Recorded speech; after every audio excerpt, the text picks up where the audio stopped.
Hello and welcome to today's edition of The Wealthy Lightworker. I have Karen Paolino Correia with me. Welcome, Karen. Thank you. I'm so glad to be here. So happy to have you. I have been a follower of Karen's for a long time, and she is known as the Miracle Messenger. She's a very gifted intuitive who you've got certifications in hypnotherapy, mediumship, and as an angel therapy practitioner. And then you have your own healing modalities that you've developed, soul entrainment, as well as soul mediumship. Yes. So you're a busy lady. So before we jump into your story and what you have to share with us today, let's take our deep breath together. So everybody take a deep breath in.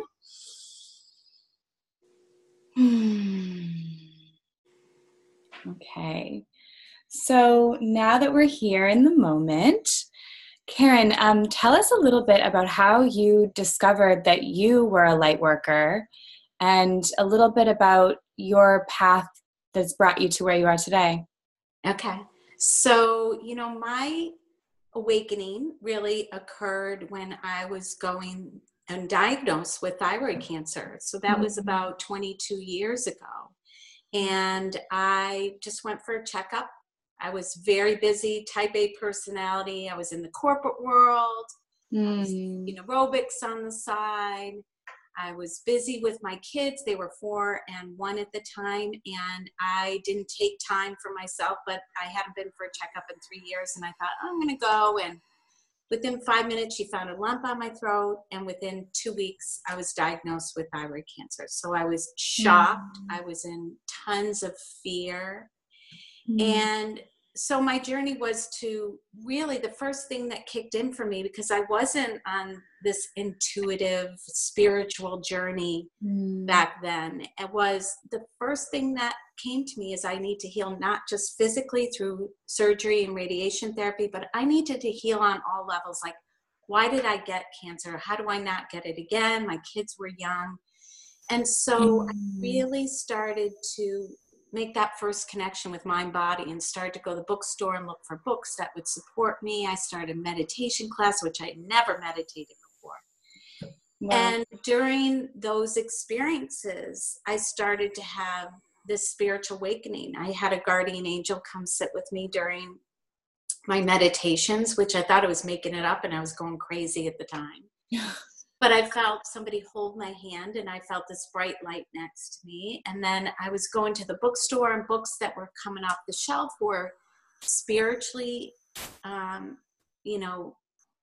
a spiritual vibration or mind, body, spirit. So I really started to absorb everything as well as heal at the same time. And then I went through the radiation and the surgeries. It took me about 9 months to start to get back into life again and get back feeling my energy up again. And they said I was cleared, but of course you've got all this mental and emotional chaos.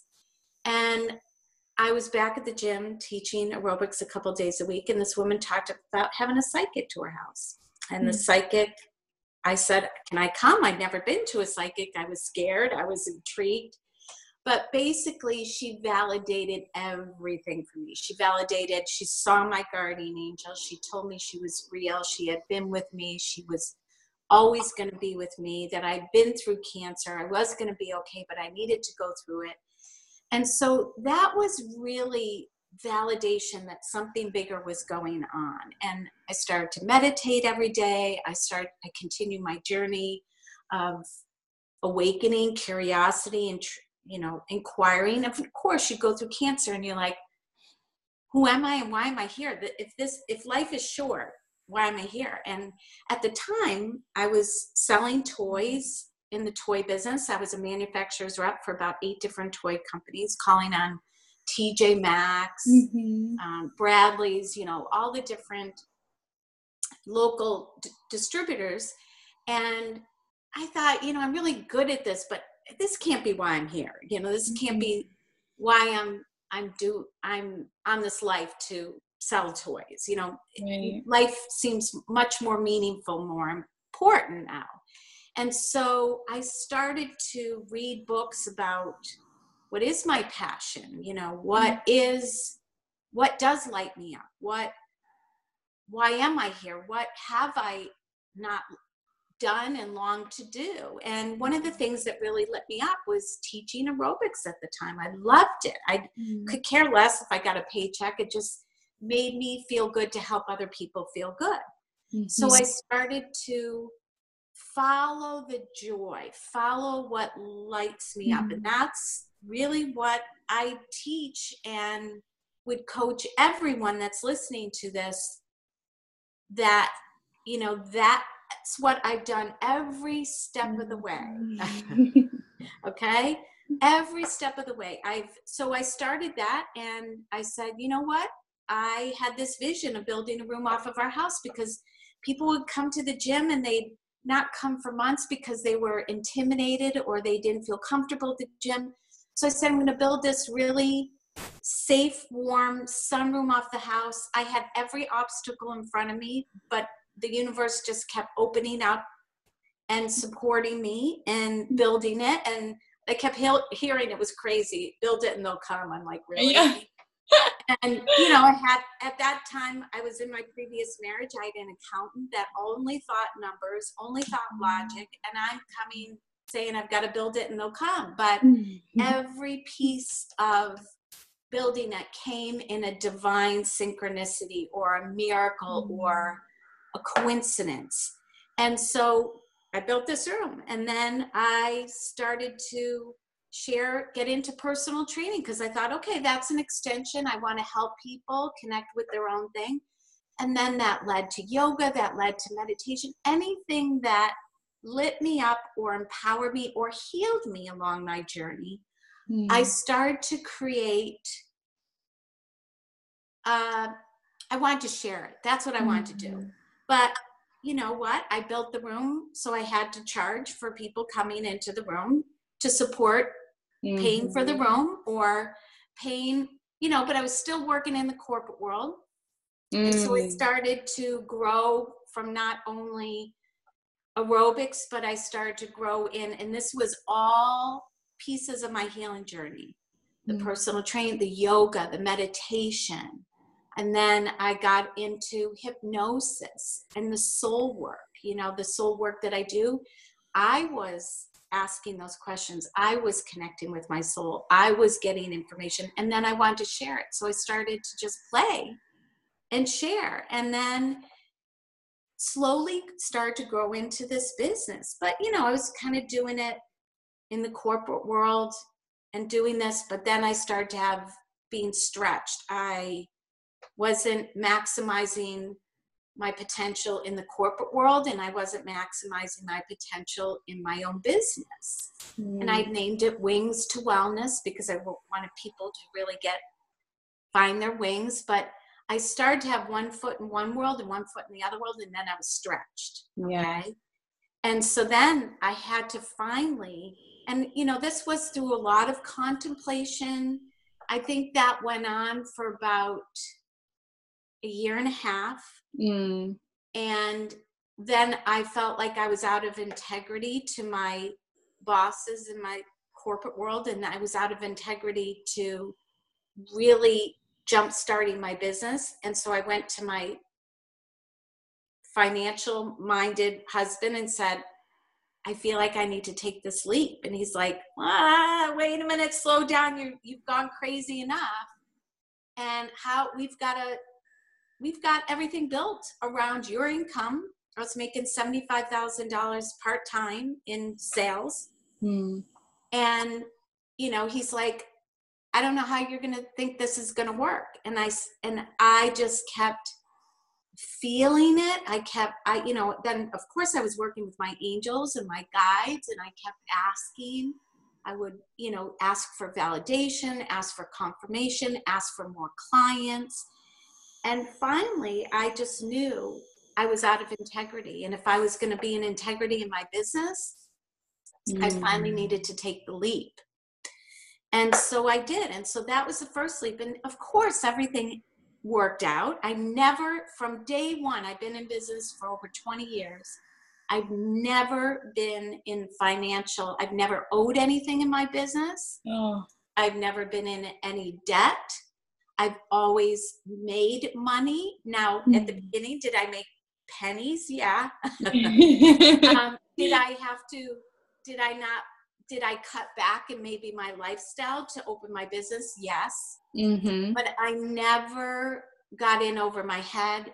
And so, you know, it slowly grew. Then I got into the angels and I wanted to share that. And then I got divorced. Like I heard you saying that in your promo video. And then it was like, okay, how am I going to maintain my business and make money, support my kids now? And all I had in the back of my mind, it was, you're going to have to go work at Dunkin' Donuts for sure. I don't know why Dunkin' Donuts was the thing. You're going to have to work at Dunkin' Donuts. And because you never, you know, my former husband was telling me, he had all the numbers down. He's like, you're never going to make it. And at that point, you know, when somebody says that to, I'm like, yeah, I'll show you, you know. Right. But I still had in the back of my mind, fear was there saying, okay, Dunkin' Donuts, Dunkin' Donuts. And then I remember just surrendering, which I truly believe in the power of surrender, because it opens up grace to grace, right? And I went to the desk of God and I said, look, I know my work is helping people. I know you want to financially provide for me and my kids. I said, but you've got to show me. You've got to show me that I can do this. I want to be able to pay my bills on time, in full, and support my clients and still have the flexibility with my kids to have my schedule so I can be a mom and also be an entrepreneur. And I got to tell you, it all worked out, but pennies. I was in pennies. And I did that for 3 months. I started to get more clients.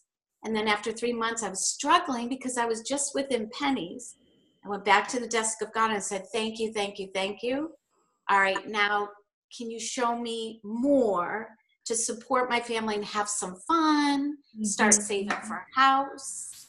And sure enough, you know, I guess my faith built over time, but I always, in my business, I always co-create with the divine. Like my prayer these days is, God, use me for a purpose greater than I know myself.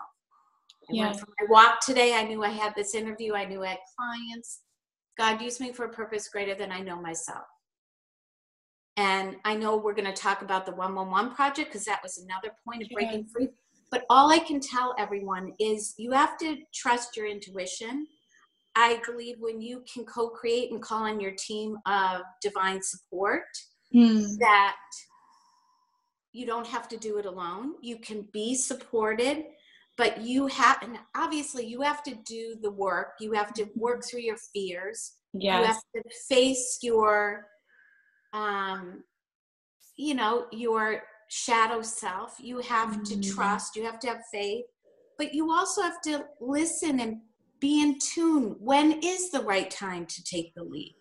When is it the right time to shift gears? Now, there's been many times where I lost the joy around something. I'm like, well, I'm making a lot of money, but you know what? In integrity, my integrity has always been, if I'm not enjoying, I'm not lit up by it, then I can't share it to the way that I want to share it. So then I follow the joy, I follow what lights me up. And sure enough, every time my income has grown with the joy. And even, you know, I have 4 books who I wouldn't have even thought I could write, but I write from my heart. And one day I tried to self-publish the first book. A publisher called me to publish another book. I'm like, I didn't have to do anything, you know, but it's not like it's, you know, I don't want to fool everyone and say there's not challenges, there's not facing your fears, they're not, you know, I do my spiritual practice. I used to write affirmations. Now I just say them in my head. Prayer is, I pray all the time, you know, so my spiritual growth and my spiritual practice and my connection with the divine is a huge part of my business. Yes. I mean, I believe the divine and my soul leads my business. But I believe that's how it works too. Yes. Like you can be joyful and be successful. You can be spiritual and be successful. And I believe that that's what many of us came here to do. I mean, I have the best boss in the world. I wouldn't trade it for anything, you know?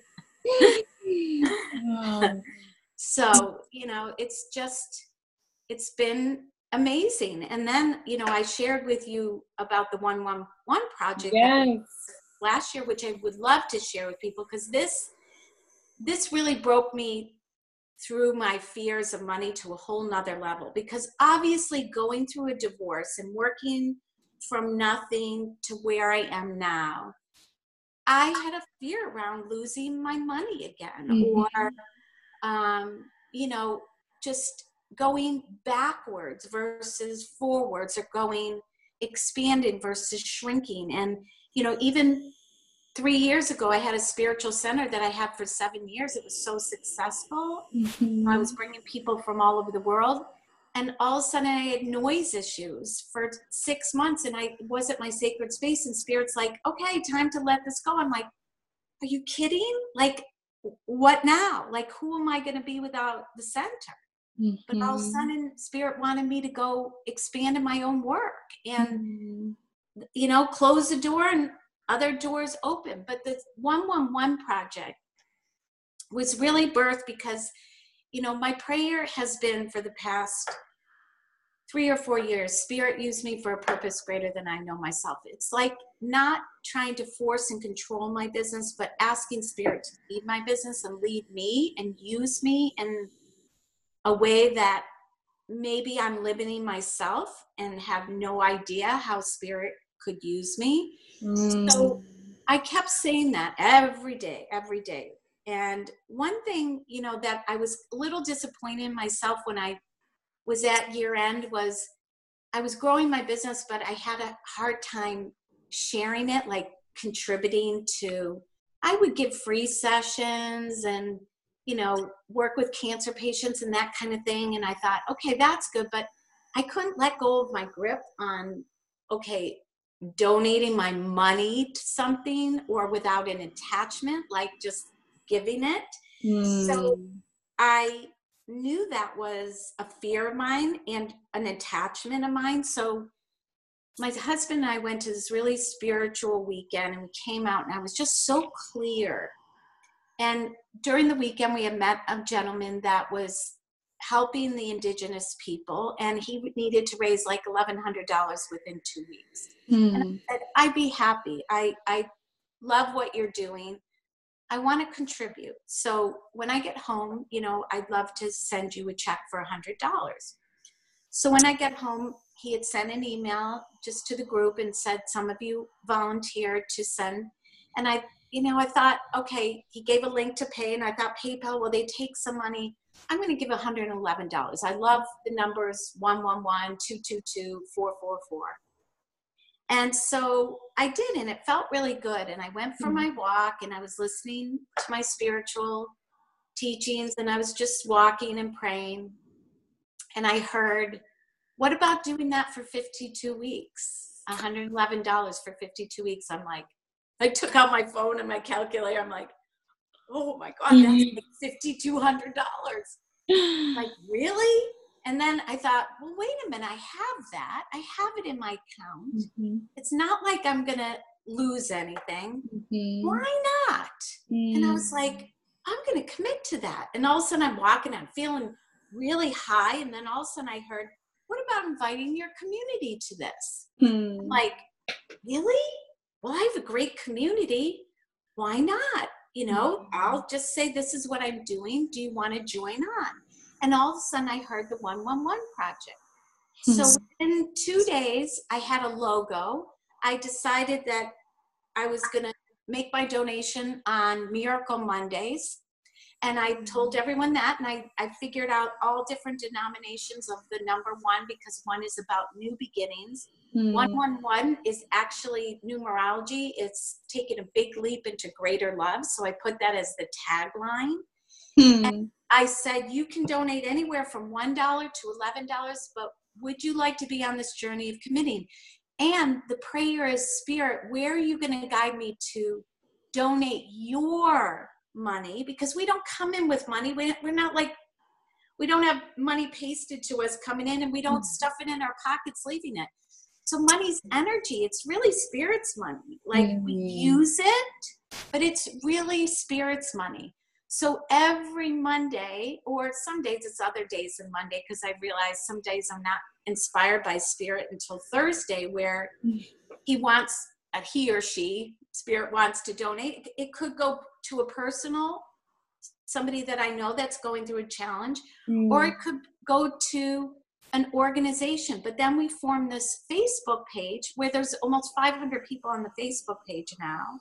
And I don't even know, like, I know my whole email list I send it out to, and they come to classes and they're like, I'm not on Facebook, but I'm doing it, so I don't even know how many people are doing it, because there's no attachment to me. But people go on the Facebook page and they put things, maybe they have a family member that's going through a challenge, or they have an organization that they are very drawn to as a cause, or maybe I found something that I feel passionate about and they feel connected to it. So everybody shares, but then they share their donations and the way they donate. Some people spontaneously put envelopes on mirrors in a Burger King, or somebody put an envelope in a library on a book. And so people are feeling the joy of doing this. And I have to tell you, this has shifted me.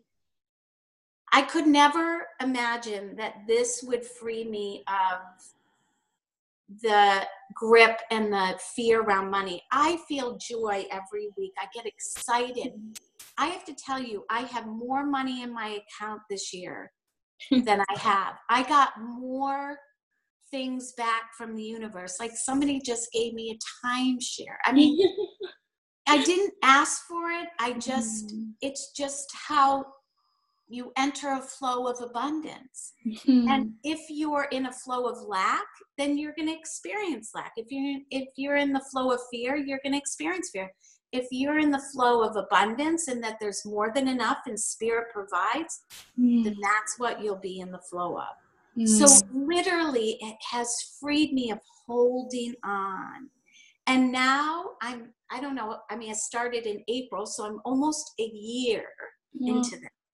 And I've been consistent donating $111 every week. And I have to tell you, I have joy. I have freedom.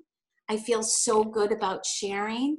I've helped other people that had a hard time being helped. I've supported organizations that I feel, wow, keep going, and I'll support you and keep going. So, working with your fears around attachment and holding on and your history around money is just as important. The soul work that I do, that's helping people change their beliefs and freeing. The angels will help you do that. I mean, you have to play your part in your growth and in your belief that you deserve to be happy. You deserve to be prosperous. You deserve to be a light worker. You deserve to have freedom, and you deserve to have fun and enjoy life and have more than enough that you can give and play. Yes. I mean, there's more than enough out there. And to me, I feel like the foundation of having Spirit as the foundation of my business is a huge piece of my success. And speaking of that, I think that that's a perfect segue to talk about what your free gift is, because that's going to allow viewers to take, to harness the Spirit as the center of their businesses, the center of their lives. So could you talk a little bit more about your free meditation you're offering? Yeah, so I have a 25-minute guided meditation, which is my voice, and then there's music behind, but it's a guided meditation with the angels, helping you connect and communicate with your divine family to create and manifest prosperity and abundance in your life. So you'll release your fears during the meditation. You'll open up and ask for support and help, because we need to ask to invite and allow it to come. And so it's 25 minutes of blissful guided meditation that can empower you and create that connection that has supported my business all along. So I'm excited for people to have it. Oh, good. Karen, I don't know if you noticed me like tearing up through a lot of what you talked about today. I think that so many people watching at home are so inspired by what you're doing with the 111 project and what you've done in your life. And I just love your mantra that you live by, that spirit used me for a greater purpose than I know myself. I think that if each of us can incorporate that in their daily affirmations, daily prayers, it shifts the focus, right? It takes it off of us ourselves having to force things and do things and, you know, the grind that so many of us think is necessary. And we get to step out of the way and let spirit use us. And thank you for sharing that and for all you've shared today. Thank you. Thank you for making this possible, because this is a key topic. I'm telling you, I've worked with so many people that have, you know, been in my certifications and my classes and read my books. They want to be light workers and they want to be prosperous and leave something they don't really like, you know. So it's great that you're having all these experts share. So I just inspire everybody to try different things that you're hearing about, what resonates in your heart and soul, really, and just see what happens. What's the worst that can happen? And follow your bliss, right? I mean, that's what you've done. You've followed the things that felt good. I'm sure when you started your aerobic, the room off of your house for your aerobics, you probably never thought you'd find yourself here. But yet, ever. Somebody just emailed me they saw my book in Barnes and Noble and they put on Facebook, seeing it. I'm like, I could have never imagined that. You know? But it's all from following my heart, following my bliss, you know, and I can just encourage everyone. If it works for me, it's going to work for you. I mean, seriously, I went from all up in my head, worry, fear, chaos, type A personality, to letting spirit, you know, guide and lead my business and my life. Thank you. It works. So inspirational, so valuable. Thank you so much, Karen. It's been such a pleasure having you. Blessings.